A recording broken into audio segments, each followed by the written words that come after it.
আচ্ছা সবাই বলো তো আপনার হাতে এটা কি?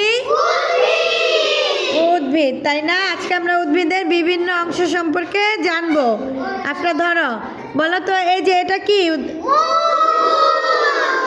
উদ্ভিদের যে নিচের অংশ মাটির নিচে থাকে সেটাকে বলে? আচ্ছা, মূলটা কি মাটির কোথায় থাকে? নিচে থাকে। তারপরে এই যে শক্ত একটা জায়গা আপনারা ধরে আছে, এটার নাম কি? কাণ্ড, তাই না? তারপরে এই যে উদ্ভিদের সবুজ অংশ, এটার নাম কি?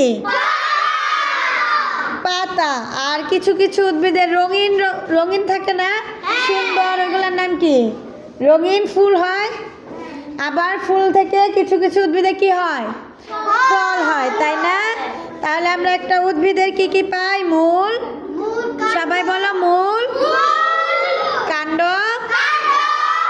ফুল, ফল, আর হচ্ছে পাতা, তাই না?